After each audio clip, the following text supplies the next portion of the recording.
Welcome back, TDChristian. It is really great to see you. There's a famous poem, which is now a famous song, which was written by a teacher named Thomas Chisholm.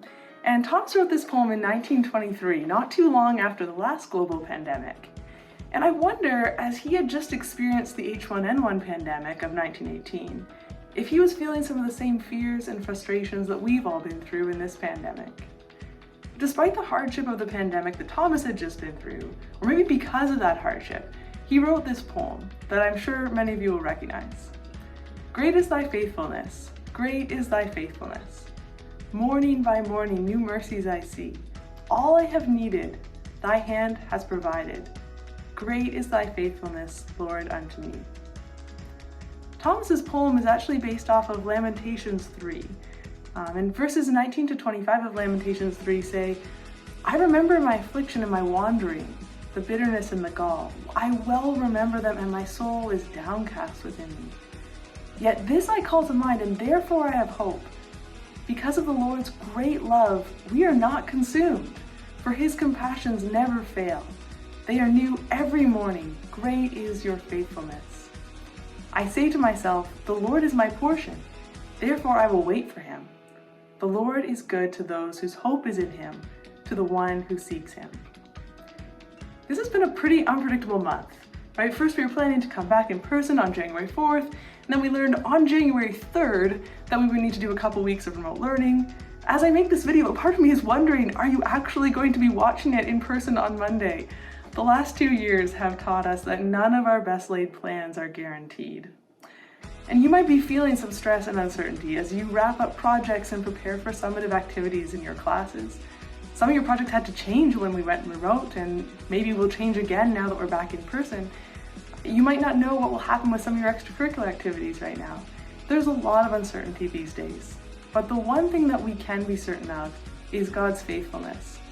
We have this incredible, incredible hope that because of God's great love, we are not consumed. His compassions never fail.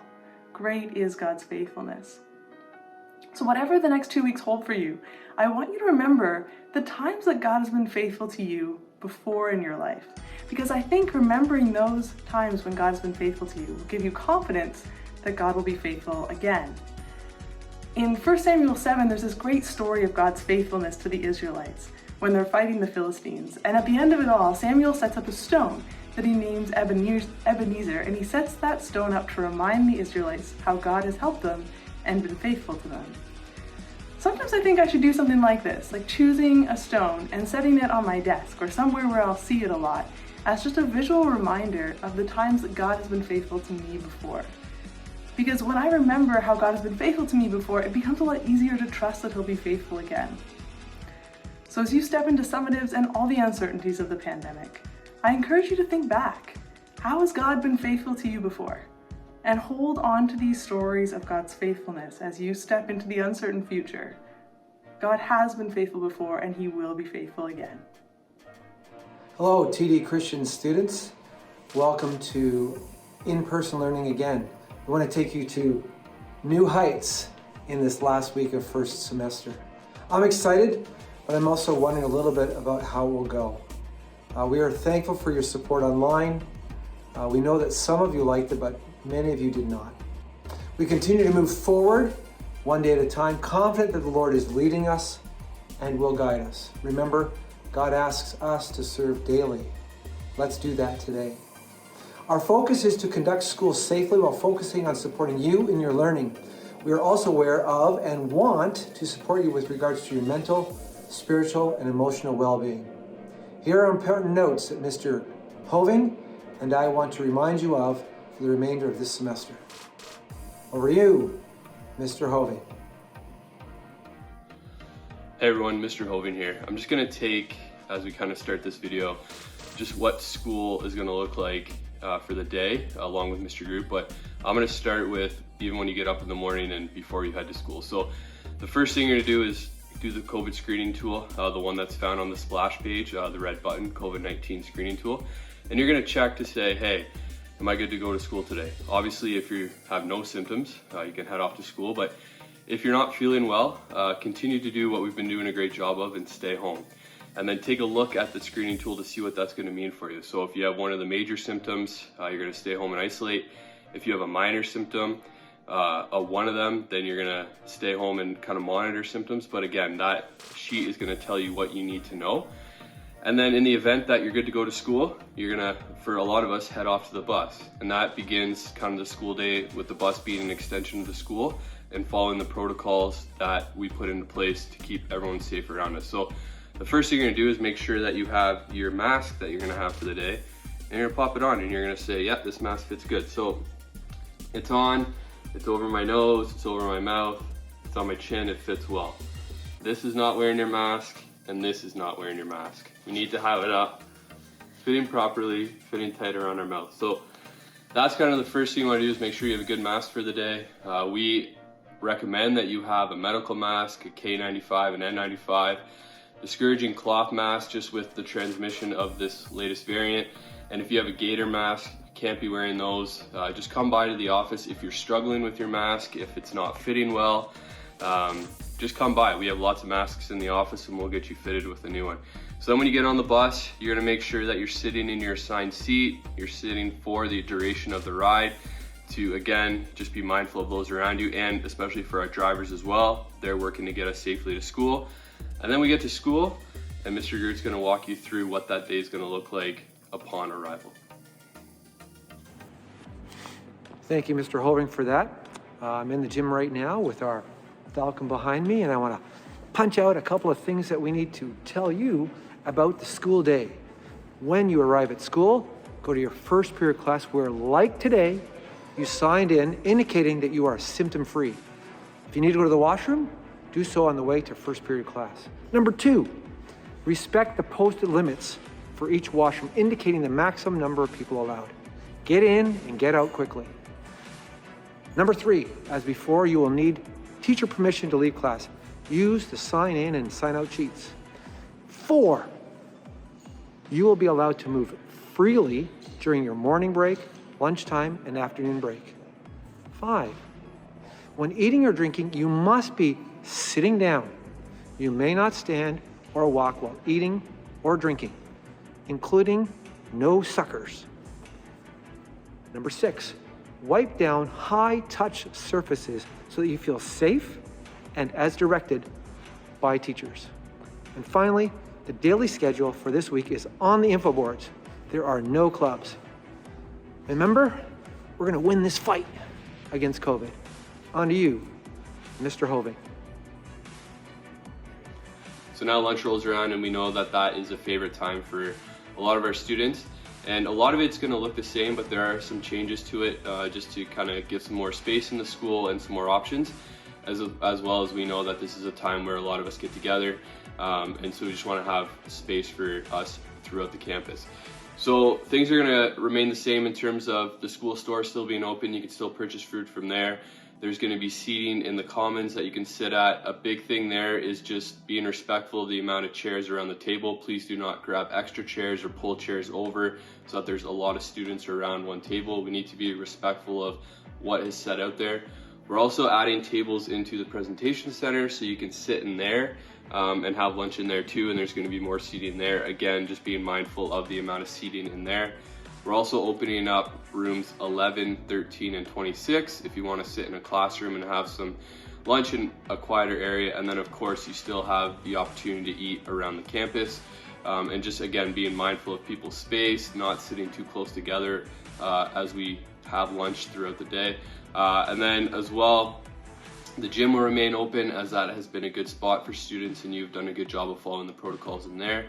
And of course, the grade 11 and 12 still have opportunity to leave campus at lunch, which we think is positive as well, because then it takes out some of the students in the building. Again, so there's more spaces for us to eat. So again, we know lunch is a high traffic, high area of students, but we just need to be mindful of what we are doing in that. And again, being respectful of the space around us as well as eating. And finally, just a big thing with eating is that we are not walking through the halls and moving with our masks down and eating as we walk. We need to stop and find a spot to eat and then take off our masks. If we get up from where we are, we need to put our masks back up as we move to our next spot. Again, just being mindful of those around us and following the protocols in place.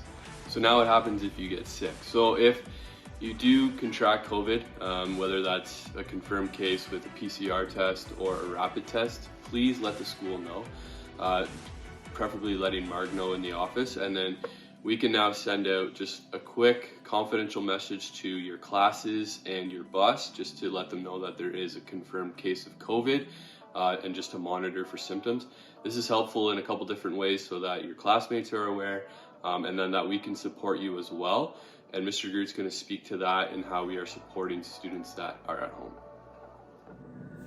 And now I'm going to tell you a little bit about support of students who cannot attend school. What better place to do that than here in the Learning Commons, all right, where there are people always here that can help you. To start off with, if you pass the COVID protocols, we expect you to attend in person. As with all absences, families must report them to the main office or via EDSB. Please include a reason. That helps all of us as we continue this fight against COVID. If you must be at home for isolation purposes or for other reasons that you're not well, your teacher will make sure that at the beginning of each class, there will be an EDSB post in your class feed or an EDSB message to you that provides clear instructions on what you should do. You can count on them. Information and how and when you can get help will also be included. One of those ways will be through the Learning Commons Zoom option. There may be EDSB messages from your teachers or from classmates, and there may be possibilities for Zoom. It just depends on your teacher and how they want to connect with you effectively. Remember, teachers will provide, outline, and attach any necessary material and state due dates as well. We're here to help, whether you're here or not. We care about your learning. And now to end my section, I want to uncover an important truth. I want to have a little bit of fun as well. This is a poster that's been around for a long time, but it's true. A friend is watching you. About grades. Your teachers have been working closely with you throughout the entire semester. They know you and the work that you've done. And they've collected a variety of assessments that demonstrate your learning. As you end your courses with final assignments, presentations, and evaluations, including possibly exams, know that your teachers will be fair and understanding if there are difficult or unexpected circumstances. What we ask of you as students is to focus on doing your best to learn every day and trust and work with your teachers. God promises to be with you, with us daily. We are taking steps in faith. We want to encourage you to do the same. We, despite what we might look like sometimes, are here to help. As we reach the end of this video, we're thankful that we can be here back together today and kind of review the protocols that we've had in place for the year, but also tell you about the new ones that we're implementing upon today's return. We're excited about it. We're excited to be here. We're thankful to be here, and we know that there's a whole range of emotions. We know that there are some that are obviously really excited to be back, but there's also some that are anxious, and we just need to be mindful of the people on both sides of the spectrum and come alongside each other. And as a staff, we're going to continue to remind you of those protocols. We're going to walk alongside you and nudge you if you need to follow protocol a little better, whether that's wearing your mask or just distancing from each other. And as peers, remind each other that you enjoy being here, we like being here, and we need to follow the protocols to be here. So just keep that in mind today, that we know that's a privilege to be here and we want to finish off semester 1 in the building. So walk alongside each other, remind each other, and let's finish off things well. Have a great day, everyone.